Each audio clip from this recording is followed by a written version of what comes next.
Thanks very much, Elise. Nelson Mandela has a saying, education is the most powerful tool that we can use to change the world. And I absolutely applaud each and every one of you for your passion to making sure that your children and children in remote and rural areas of Australia have an education. A child without an education is like a bird without wings. It can't see the potential or be inspired by the possibilities. And I have a dream where rural families have access to the same education opportunities as people in the cities, and where the spirit of people from the bush is understood and celebrated. Before I start, I'd like to acknowledge the traditional owners of this country, the Noongar people, and I'd like to celebrate their culture and history, both from the past, but also into the future, and acknowledge elders past and present. I also wanted to start by acknowledging the wonderful work of Liz Sudlow, Judy Newton, Elise McKeough, the convener of this conference, and also to acknowledge Margaret Hoare in the room, who I believe was the first West Australian president of ICPA and is a life member. Today, what I'm hoping to share with you is my take on the theme spirit. And I want to go further than that. I'd really like to challenge you all to think about what is it that you're going to do with your spirit? How are you going to make a difference? When I first hear the word spirit, the resounding voice in my head screams rural people. I think spirit is epitomised by rural people and the energy and the tenacity and the passion and the imagination, the creativity, the resourcefulness that we have by being out in the bush. I've been very blessed to have travelled this beautiful country of ours, and actually I've been very lucky because I've done a little bit of that internationally as well. And I have probably met some of the most sparkly, passionate, imaginative, resilient, high integrity and tenacious people that I could ever imagine. So I feel very, very blessed, and they're all in rural and remote Australia. So spirit stands for sparkle, passion, imagination, resilience, integrity and tenacity. And my take on those are sparkle. It's what makes the world go round. It's what gives things energy. Passion is a compelling enthusiasm or a desire for something. Imagination is the capacity to form new ideas and do things a little bit differently. Resilience is to recover from difficulties and spring back into shape quickly. Integrity is a quality of being honest and having a high moral compass. And tenacity is to hold on or grip something tightly and with determination. So I thought I'd start by just sharing a little bit of my story. I know a few of you around the room, so it's nice to have some familiar faces, but some of you I haven't had the pleasure of meeting yet. So I just thought I'd give a little bit of my background to the girl in the blue dress standing out the front. It might help you understand a little bit about where my passion for rural Australia comes from. So I grew up on a sheep farm over in Victoria, so it's quite strange that I would end up in the northern beef industry, but that's where my dreams took me. So growing up on a sheep farm, I think, or growing up on a farm, you know, you have the most amazing freedoms, and you have freedoms to make choices, you have freedoms to make mistakes, and then you live with the circumstances or the consequences of those choices that you make. You know, as kids, we used to work for $2 an hour if we were drenching sheep or shearing or foot pairing or mulesing or anything like that. We weren't paid $2 an hour if we were mustering, because that was on a horse or a motorbike, so Mum considered that to be fun. And also, she didn't. If we weren't diligent and kept our little hours in a wages book, we weren't paid because she couldn't remember if she hadn't signed off on it. So we learned about budgeting pretty early. We found out, you know, like by making choices and doing stupid things. I mean, I think all country kids do silly things from time to time. But we found out, you know, I used to ride my horse 10 k's up a dirt road to school and back, and I'd keep it in the churchyard and ride it home in the afternoons. And I never had a saddle because $2 an hour is not going to buy you one of them in a real hurry, let's face it. So I used to ride bareback, and as I'm one of 4 kids, so we used to do things like, Mum would say, oh, you know, don't put any fire near the diesel. So, of course, we did, and we found out that that was explosive. And then we found out that petrol is actually more so. And if you douse a shearing shed brush in petrol and put bullets in it, and then a line on the ground of petrol to where you're standing behind corrugated tin, and you light it, it'll go off, and they all go off like a shot, but you're safe as houses because you're behind the corrugated tin that you've just pulled off the woolshed roof. Mum was chuffed with us all. But anyway, so I loved being a bush kid. The freedom, the space, the energy, the open air was just something that I feel very, very blessed and privileged to have had the upbringing that I did. Following school, I went to university and I studied a Bachelor of Rural Science. I didn't really know what I wanted to do, but I knew I wanted to be involved in agriculture. And upon completion of my degree, I went and was a Jillaroo up in Queensland. So I had a 4-year science degree and sat in a saddle for 12 months. And the reason that I did that is because I knew I wanted to be involved in the northern beef industry. And I'm a believer in the fact that if you want to be involved in something, it's helpful if you understand it from the ground up. Coming from a sheep farm in Victoria didn't very well equip me for knowing the intricacies of the northern beef industry, but I knew that's where I wanted to be. So I went and Jillarooed for 12 months. And following that, I worked as a nutritionist in the northern beef industry for 10 years. So the last 5 of those years, I was working in the live export industry. So I got some very, very fabulous friends and I got some very, very fabulous enemies doing that.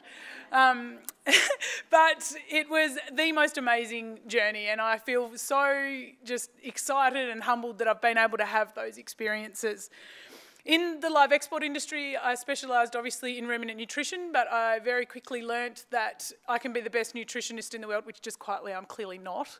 But unless people are managing their cattle properly, it doesn't matter what ration I formulate. If the cattle aren't being fed at the right times, the bunks aren't being cleaned, they're not being handled, they're not being hospital treated properly, that sort of thing, it didn't matter. So I ended up going over there to do nutrition and I ended up doing feedlot management, breeding programs, animal handling schools.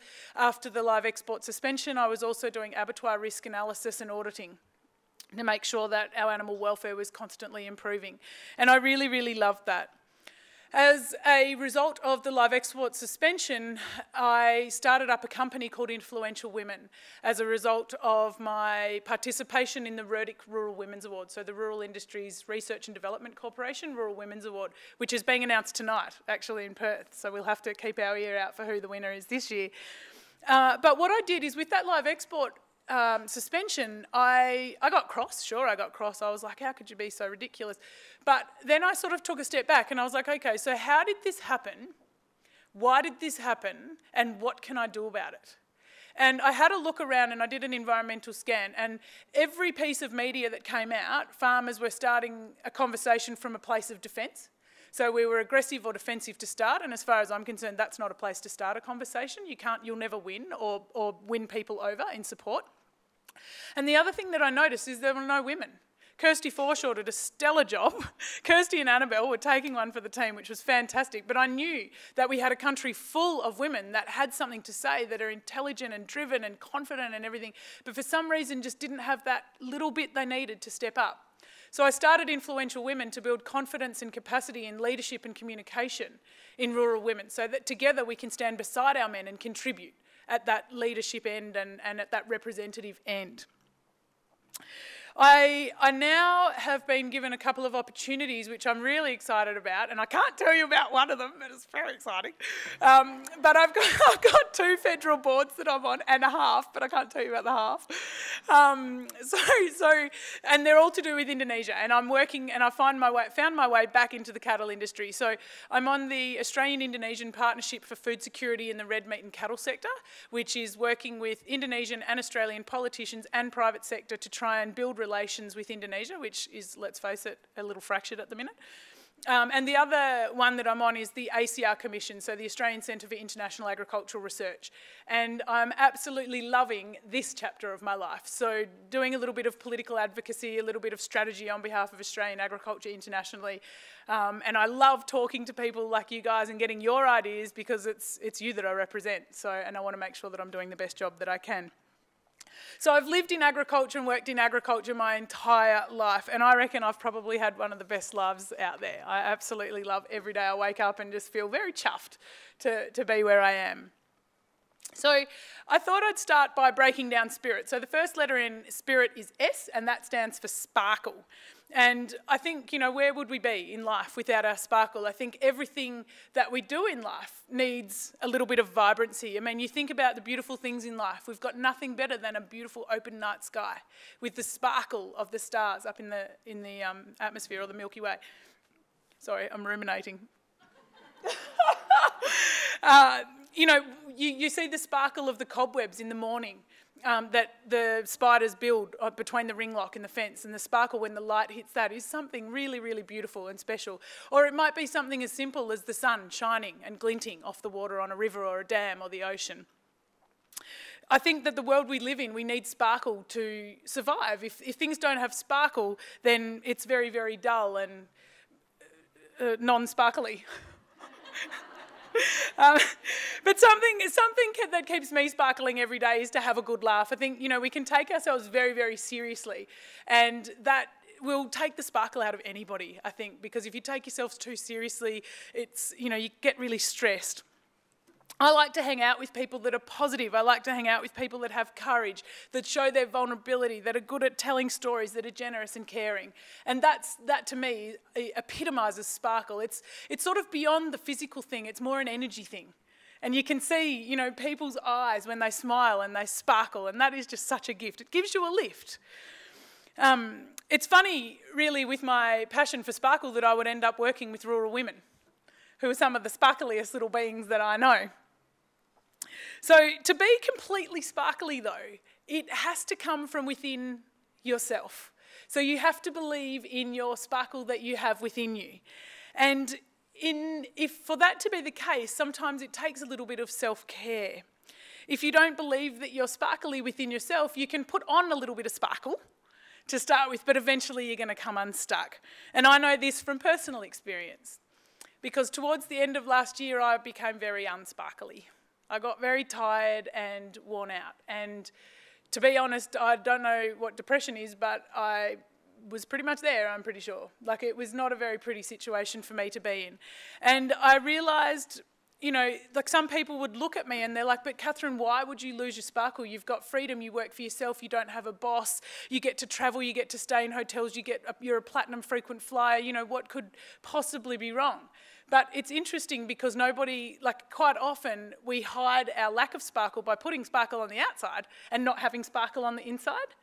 And so what I did is I realised that I had become addicted to getting sparkle from everybody else. So I'd present, I'd work, I'd do all this stuff, and the people in the community or whatever would be like, oh, Catherine, you're wonderful, you're fabulous. And I'm like, oh, that's good, I've still got sparkle. Whereas inside I was dying. I was just like, I'm tired. I don't know if all this is worth it. It's a really, really horrible place to be. And I think that that's a trap that a lot of people, particularly the contributing people in rural communities, end up.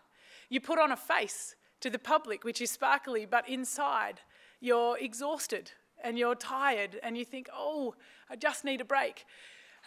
So for me, I had to go and find my inner sparkle, because it doesn't matter how much sparkle you get from outside. If you don't believe it within yourself, you're going to come unstuck. So I took myself away for a month and I found my inner sparkle again. I turned off my phone and my computer and I did it unapologetically, because people look up to me to be a leader. And I thought, well, I don't want to be a leader that is leading the way and people think, oh, I want to be a leader, I've got to be like Catherine, I've got to work my butt off and not give myself a break. So I turned my phone off. And my sister, actually, I shouldn't really say this, but Hannah said, oh, what are you going to say on your voice message? And I said, oh, I'm going to say that I'll be back in February and I'd like to talk to you then. And she goes, no, you just say, hi, you've called Catherine, I don't really care until February, have a nice day. I was like, Hannah, I can't say that.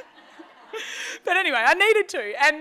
And what I realised when I was away is that if I want to maintain my inner sparkle, I need to set some personal boundaries.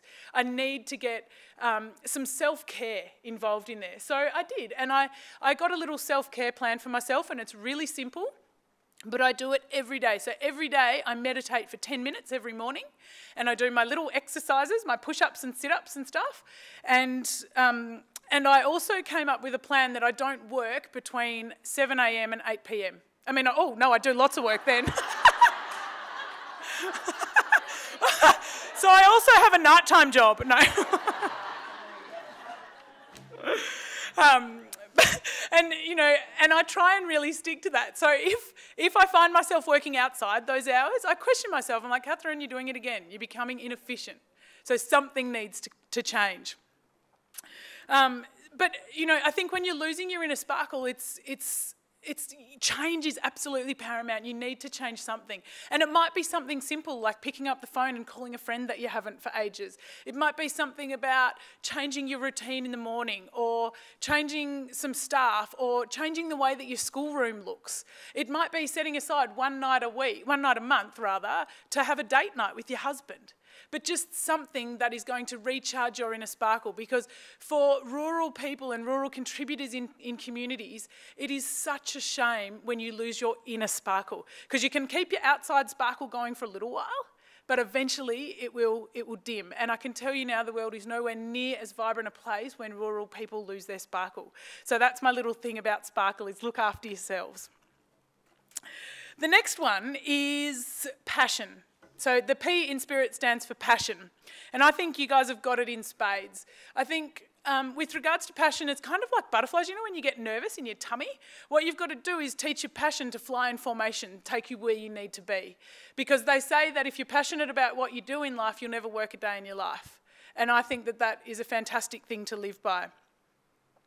It's with regards to your passion, I sometimes get a little bit overwhelmed by my passion, because I'm passionate about so many things, and you sort of sit back and you're like, oh gosh, but what is it that I'm actually really passionate about?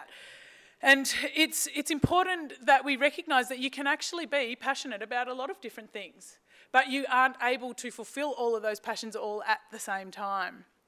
So, you know, sometimes you can become overwhelmed and exhausted with all of your passions. But if you think of people that you know that are passionate about something, they stick to that something and they do it really well, rather than being overwhelmed by other passions. It doesn't mean that that's all they're going to do, but it means when they're passionate about that thing, they do it really, really well.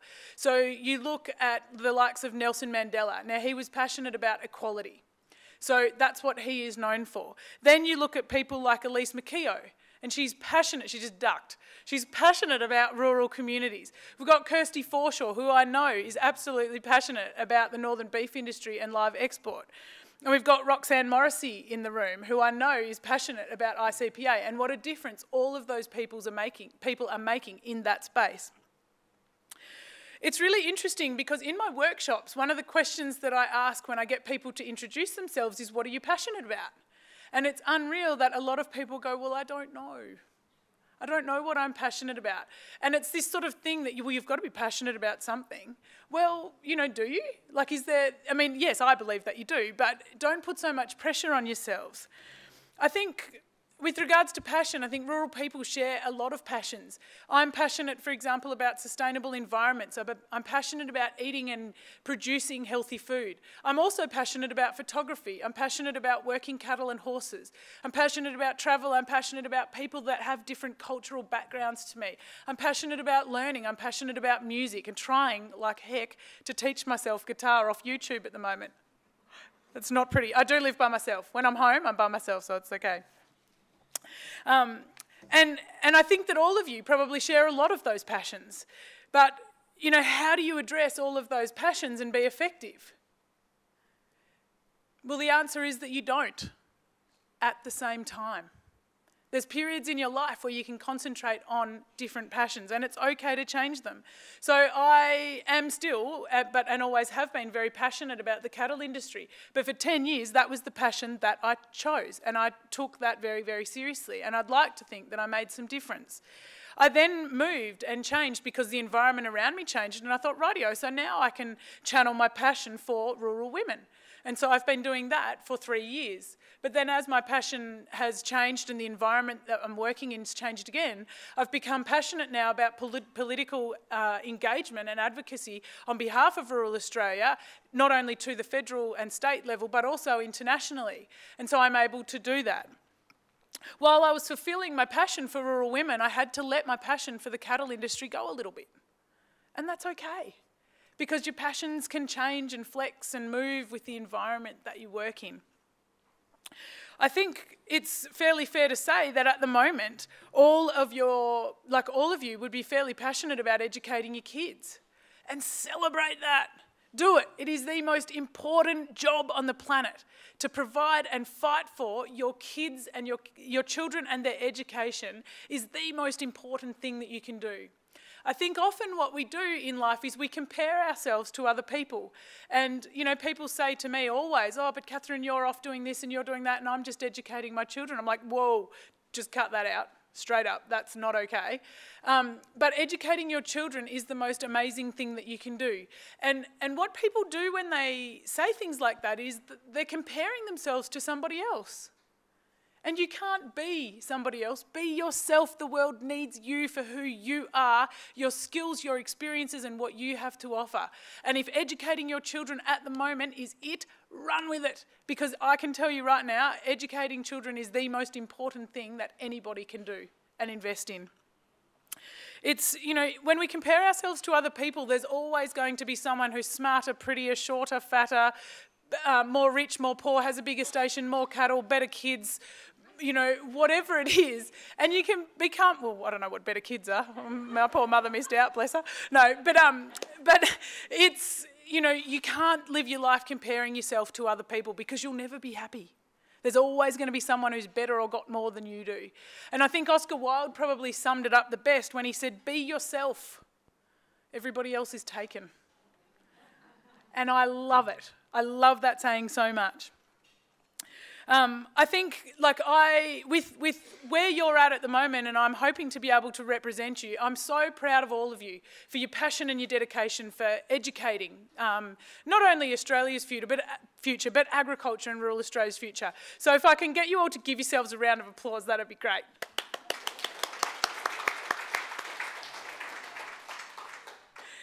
Imagination is the next thing, and I think ICPA promotes imagination really, really well. Another way that you can look at imagination is creativity or resourcefulness. And the environment that you all work and live in, being remote, fundamentally means that you have to be resourceful, you have to be creative, and you have to be skilled. You have to deal with, like, you know, most business people do. You've got challenges, you've got things like floods, droughts, market access, high cost of inputs, market drivers, political forces, consumer pressure. But with the imagination the cumulative imagination that we have not only in this room but in rural Australia, I have a firm belief that our industry is in very, very safe hands. I learnt about the imagination capacity of people in remote and regional, or not regional, I grew up in regional, but rural and remote Australia when I went up to work on Iffley Station in the Gulf of Queensland. And I couldn't believe it. I still can remember the starkness of this realisation about the fact that you have to be resourceful in the bush. And what happened, we went down to the yards and we had to water all the yards, and one of the sprinkler heads had come off.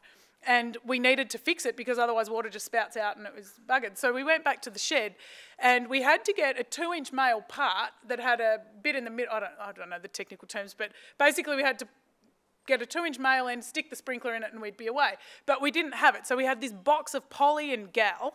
We ended up with a joiner that was no joke, about 75 centimetres long, and it was made out of gal and poly, and the outside of it went like this. It went in and out with male and female bits and double adapter bits and all sorts of things. But anyway, we whacked it on there and it worked. And I thought, holy hatbox, like at home on our farm, if we didn't have the bit of poly that we need, just drive into town. It's only 12 k's away and get it. So you don't have to think, you don't have to be imaginative, you don't have to be creative. But out on cattle stations in remote areas, you absolutely have to be.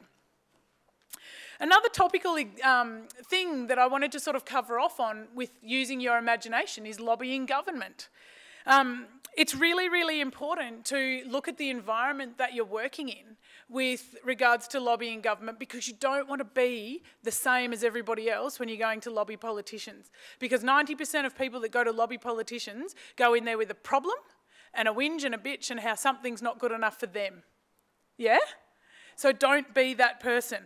When you look at sort of the environment we're working in, the government has got to cut costs. We have been living in Australia beyond our means, I believe, for quite some time. So the government needs to cut costs. This means that we need to get imaginative with our engagement with our political leaders.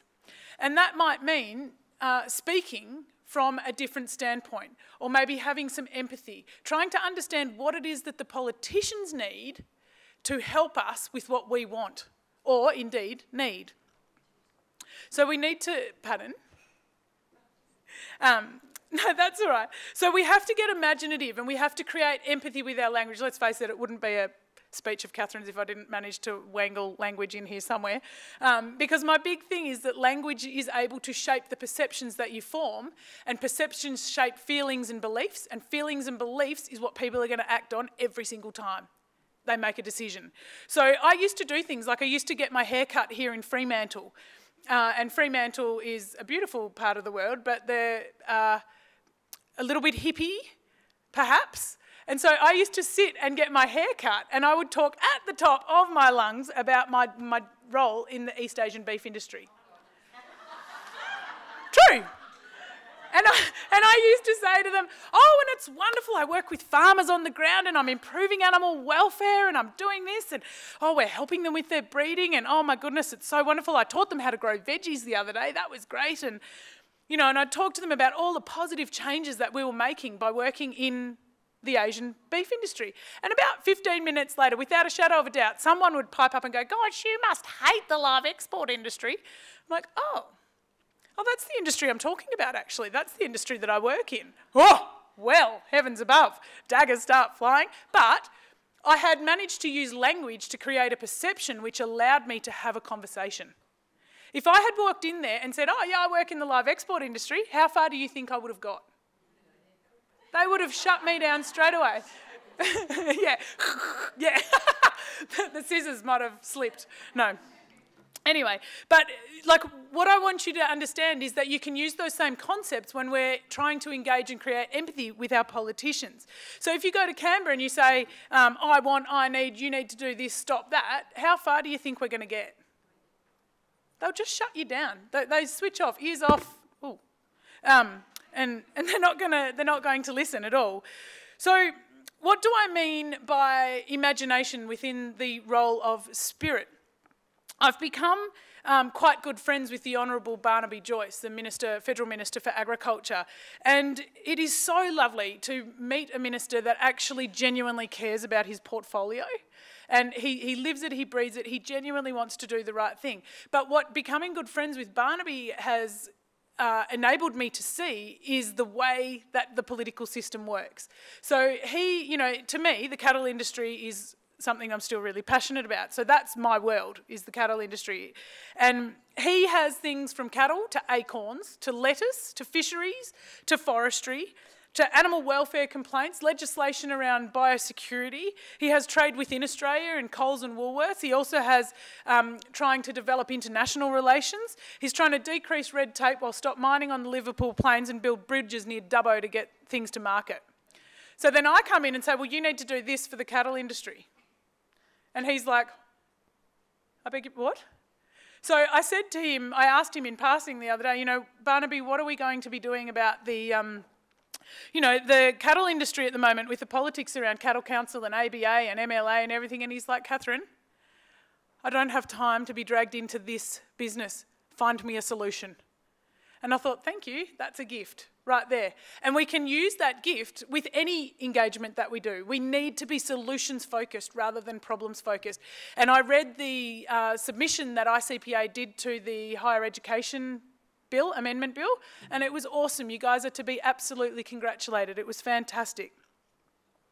I think when we're approaching politicians, there's a few things that we need to take into account, and it's not just what's in our own backyard. So we have a federal budget that's in trouble. We've got international relation issues all over the place.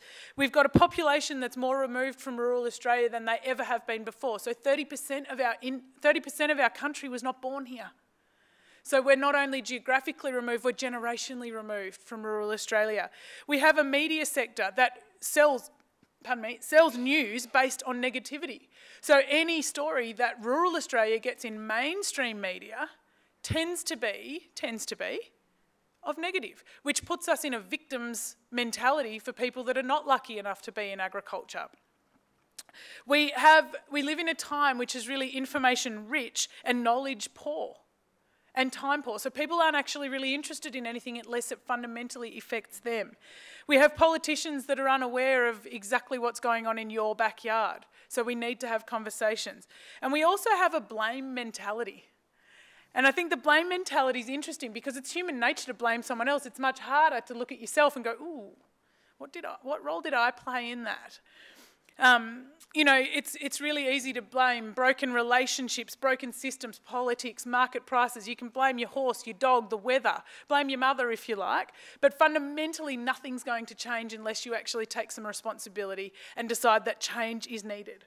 You know, in life we've got two options. We can keep things the same or we can create change. So if things aren't going the way that you want, instead of sitting back and blaming everything, go, okay, well, what can I do to create some change and move on from that? I've got a couple of examples of people that have really used their imagination to create change. Sue Daubney from Bannister Downs. Does anyone know Bannister Downs, the dairy milk? Yeah, so Sue was, like every dairy farmer, struggling with the milk prices and everything, and she was like, okay, well, I've made a choice, and that choice is that I want to be here. I want to be here and I want my children to have the option to farm if they want to. So she developed her own brand. She went to China, she found some funky packaging and thought, yep, I can pour milk out of that. So she did that. She then had started to market it herself and she had not enough supply. So she went and got another farmer to come in and help, and he was supplying her. Now she was paying 3 cents above market price, but she couldn't get any other farmers to help her or to supply her with milk because she was going to go bankrupt. She was going to go bust. She can't do it.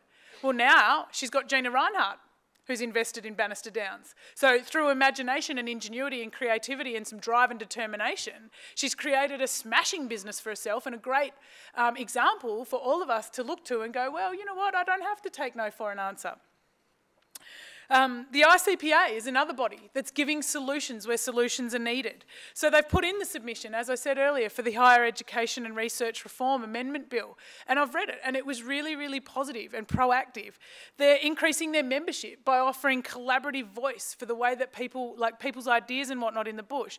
They're taking responsibility for you guys, sorry, when I say they, I mean you guys are all taking responsibility for the changes that you want to see in education. And you're lobbying politicians like mad, crazy people, and it's fantastic, and your voices are being heard. The next one is resilience, so that's the R in spirit. And I think resilience means to remain strong or bounce back after you've had some negative sort of reaction. So I don't know if you guys have heard of the live export industry. Animals Australia, drought, Christopher Pine, deregulation of universities, you know, we've got challenges all around us. So if we want to stay here, we need resilience because everything will continue to change around us and create challenges. But challenges also present opportunities. It just depends how you choose to unwrap them. So one of the main things with regards to building resilience is that you don't have to do it on your own. To be resilient, it takes a community. Julie McDonald is a really good friend of mine, and a couple of years ago, unfortunately, she lost Xander McDonald, who was one of the most progressive, forward-thinking, dynamic people in the beef industry. And Julie is just such an inspiration. Julie and Xander actually gave me my first job in the northern beef industry, so they're very, very special people to me. And I just admire Julie. She, unfortunately, as I said, she lost Xander, and she was left with 4 young daughters and a station and a business and a big hole in that business because Xander's was the face and the ideas and everything, you know, with alongside their family. And I said to Julie, sweet, I'm so proud of you. Like, I just don't know how you do it. You're so resilient. You're so strong and courageous. And she said, Catherine, I couldn't do it on my own. There's no way. She said, my sister comes out and helps me and all of Xander's, all the McDonald family are there. And I thought, that's interesting, isn't it? Because resilience, it's okay to get help. To be resilient. I think there's, you know, one person can be resilient, but if you've got 10 people that are resilient, your resilience is so much stronger because then somebody can have a bad day in that group and the rest of the group is able to pick them up. I think when I run workshops around the country, one of the biggest things that people get out of the 2 days is that they realise that they're not out there by themselves. There are other people. You've got sisters in arms, people that are facing the same challenges and having the same trials and tribulations. And that gives you some resilience and it gives you a determination to remain strong and keep working through the hard days. You can look around the room here and see that all of you are extremely resilient, strong, courageous and high energy people. And the industry is so much better off for having you all in it. I think that the language that we use can create or take away from the resilience that we feel in the bush. So headlines like, a couple of years ago there was a headline, and it was really good to see that most farmers got up in arms and went, no, this is not okay. But there was a headline on the front page of one of the newspapers, I can't remember which one, is ag dying? Now, do headlines like that promote pride and make you feel really proud of the industry that you're working in? Or does it make you go, oh, I don't know, why am I doing all this anyway? Life's pretty tough. So we need to be very, very careful with, again, the language that we use, because the language that we use can create a positive atmosphere, or it can create one that's a little bit of a struggle street and not so positive. So my belief is that in any conversation, positivity breeds positivity and negativity breeds negativity. So we have to be conscious of the language that we choose and our ideas and our imagination and our spirit, etc., and be conscious of the outcome that we have. I'm not saying that we need to be fake happy all the time, because that has no integrity, which clearly is something that is important to ICPA. But what I'm saying is just be aware of the language. And if somebody is having a down day, pick up the phone, give them a call, ask them, is everything all right? Because that's part of building resilience in your communities. So some ways that you can build resilience, days like this. Days like the ICPA and Rangelands NRM have put on today. I don't know about you guys, but I walk away with an absolute pep in my step and a spring in my thing, I don't know. Whatever. Because, you get energised. You've got like-minded people in the room that are passionate and caring and whatever. And that in itself builds resilience. You've got days like Rangelands NRM put on training days to help build environmental resilience. They've got funding available to do NRM projects that build resilience and then sustainability into the future. So without resilience, you have no sustainability.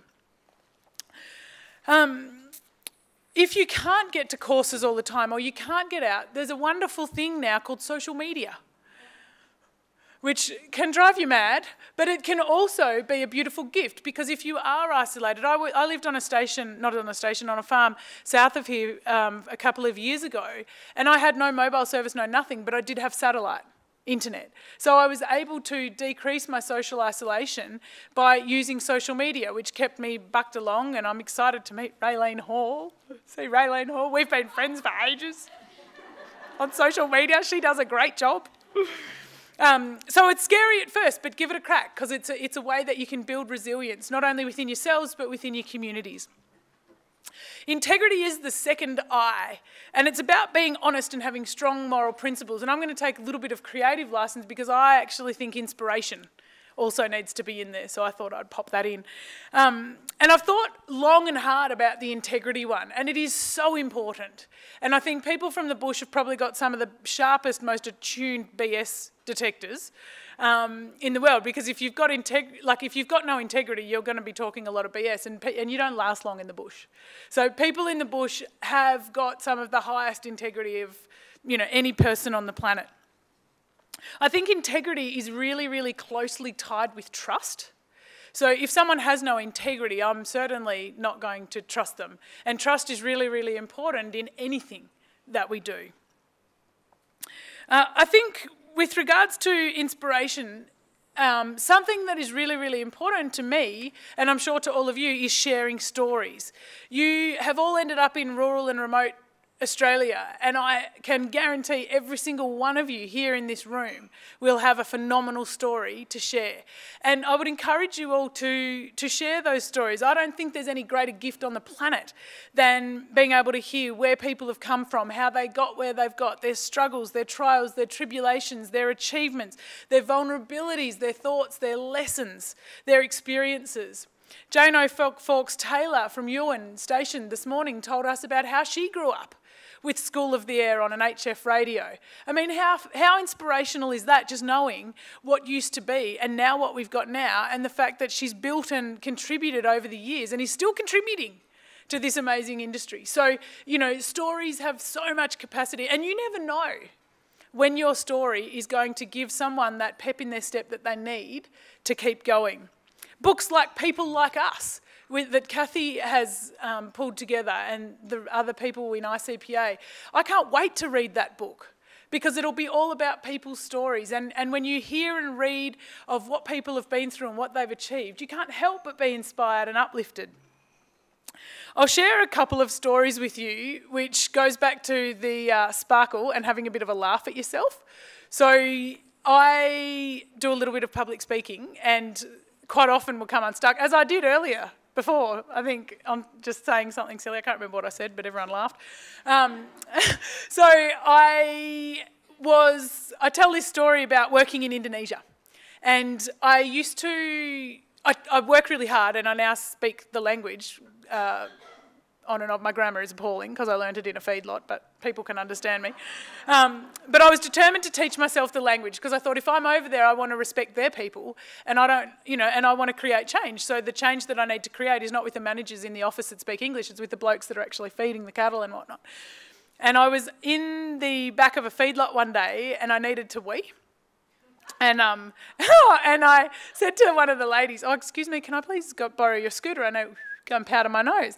And I said it all in Indonesian, and she's like, "Oh, yes, okay. Jump on my scooter and I'll take you." And I said, "Oh, fabulous, radio." So I less than graciously plop myself on the back of her scooter, and we're flying along. It's about a K from the back of the feedlot up to the office, and we're flying along, or putting, past all the cattle, and I'm rubbernecking, having a look and making sure everything's okay. And she said to me in perfect English, she goes, "Excuse me, Mr. Marriott, but my motorbike is crying because you fat like 4 man."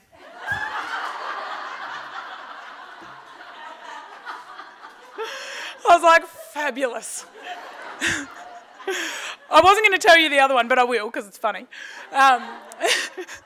So there was another time that, like, I always used Annabelle Coppin, who's Anne Coppin, who I was thrilled to hear about earlier today. Annabelle's a really good mate of mine, Anne's daughter, and she comes from Yarri Station, cattle station in the Pilbara, and I'm from a sheep farm, but she ended up working with sheep in the Middle East, and I was with cattle in Indo, so we sort of mixed that up a little bit, but we were both happy.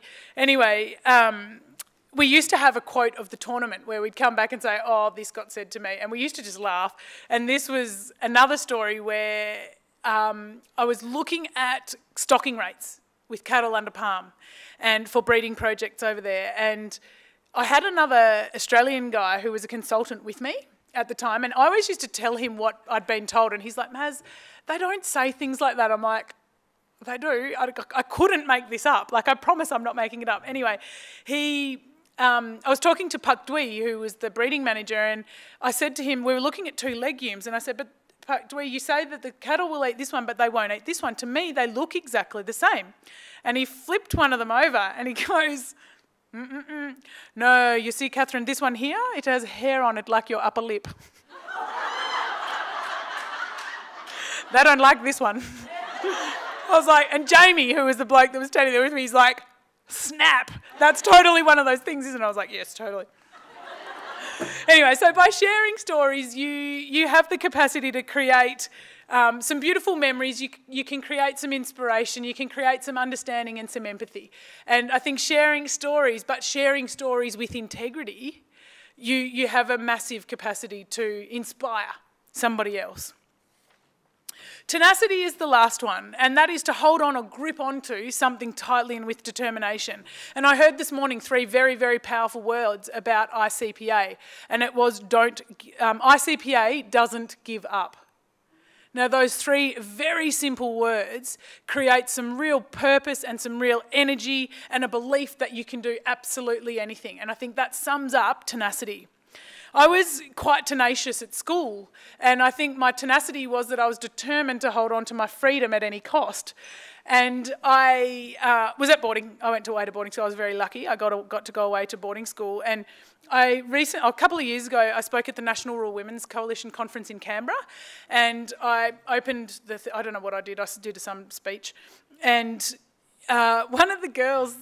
It was almost like Moses parting the water, and I was in a crowd of 400 people, and Yvette McKenzie just came walking towards me, and I was like, oh my goodness, I owe her such an apology, because I was year 8 and she was year 11. She nearly failed year 11 because of me, because I was so naughty. She was my senior in the boarding house. Anyway, I'll tell you this story because it just sort of shows that I was tenacious, although perhaps could have channeled my tenaciousness into something else. But she said to me, "Oh, Catherine, do you remember me?" And I said, "Oh, yes, I owe you a huge apology. I'm so sorry, Yvette." She said, "Oh, yes, I nearly failed year 11 because of you." And I said, "Oh, I'm so..." Because she used to have me up until 1 o'clock in the morning holding textbooks or circling all the A's in the age or anything just to get me out so everyone else could sleep. And anyway, she said to me, she goes, "Oh, Catherine, that was..." And I thought, she starts off and she said, "Oh, Catherine, that was one of the most inspirational speeches I've ever given." And I was like, "Oh, thank you." She goes, "I genuinely thought you'd be in jail." I was like, "Oh, fabulous." Anyway, moving on. It's like, that's the biggest backhanded compliment, like with a piano, that I've ever had in my life. But anyway.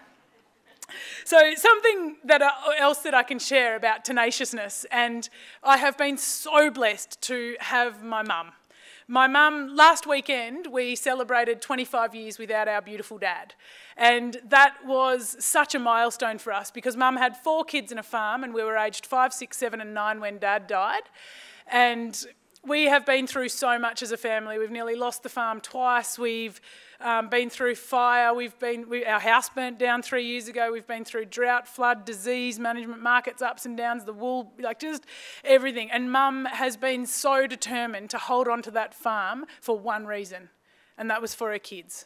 And I absolutely admire. So whenever I think of tenaciousness, I straight away think of the strength and the courage that my mum has had. And I figure if I'm ever half the woman that my mother is, I will be very well served on this planet. So I guess with regards to tenaciousness, sometimes, like living in the bush, you're always going to have challenges. All of you will have been through everything. Or at least some of the things of what I just said, fire, flood, drought, diseases, markets ups and downs, political instability, all of that sort of stuff. And the fact that you are all still there and still fighting and still holding on shows a massive amount of tenaciousness. I think sometimes, you'll go through things that are uncomfortable, and you might be so close to giving up that it's not funny. And you know what? Sometimes you might give up. I've given up. I gave up on influential women a couple of times, just for a couple of nights.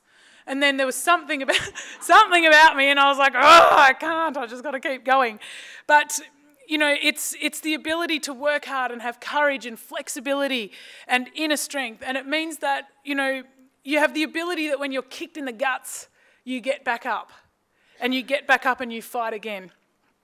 Sometimes things are going to be uncomfortable, and sometimes they're going to be really, really tough. But it's important that you just saddle up and you get back on that horse, because if you've got that goal, if you've got that end vision in place, you need to, because no one else is going to do it for you. I think, speaking of getting back up on your horse, I had 3 really bad falls about 3 years ago off horses, and I've ridden horses since I was 2. I broke my first horse in when I was 11. Mum took me down to have a look at how my horse was being broken in, and I saw the way that the bloke was doing it, and I tipped him off, got on and rode 11 kilometres home on this thoroughbred that had been ridden once, which my mum was not chuffed with. But anyway, I had 3 really bad falls in a row, and I lost my nerve. And it was the most horrific thing to be terrified of the thing you have been most passionate about your whole life. And in my recent trip to South America, I got tenacious again, I think. I don't really know what I got, but I just got determined. And I thought, rightio, well, no one's going to get back on a horse for you, sister, so you best be getting on with it. And the sense of achievement and pride and tears and overwhelming goodness in myself when I got on this horse and I rode up the mountain. And the lady who I told I was nervous, I said, "Look, I'm very, very scared." And we got to the top, and she said to me, "Catherine, do you want to go for a gallop across the flats?" And we climbed up into Patagonia, and there was just this massive open field. And I was like, "Rightio, let's roll." So we kicked them in the guts and took off flat gallop for about 1 kilometre. And I remembered how to canter and gallop. I was like, yes, how exciting. I'd only ridden for 30 years. And just that sense of completely overwhelming satisfaction and happiness within myself that you get when you overcome challenges and you maintain that tenacious spirit that I know that you all absolutely have. I think, with regards to spirit, since I've been a tiny girl, I've always wanted to contribute and be involved in rural Australia. I will never work anywhere else. I will always have some sort of connection to rural Australia. I'm not a farmer. I personally don't have the brains to be a farmer. My brother and sister are very good farmers, but I got given the mouthy gene, so I like talking a lot. And I'm not like, I mean, the intricacies with running a farm at the moment absolutely blow my mind. But what I would love you to do is reflect on what is it that you are going to do with your spirit. So how are you going to maintain your sparkle? How are you going to find and maintain your passion? And what passion are you going to take on now? How are you going to use your imagination to create positive change, not only within your family and your business, but also your communities, so that it's long-lasting and you can enjoy it for many generations to come? What are you going to do to maintain resilience within yourself and in your community? And how are you going to maintain your integrity and tenacity? I think spirit really encompasses, in my mind, what is needed for people to really create change and live a balanced and high-achieving life with positive outcomes. You know, you can have passion, but without integrity or without sparkle, no one actually going to come along with you. Or you can have tenacity, but with no resilience and no imagination, you're not really going anywhere, you're just working hard. I think ICPA is an organisation that I hold so dear to my heart, and I'm constantly inspired by all of you, your stories, your journeys and your spirit. And I have a dream where rural families have access to the same education and the same resources that our people in the cities do, and that the spirit of people from the bush is celebrated and rejoiced. And I know that with you lot in this room here today, my dream is in very safe hands. Thank you.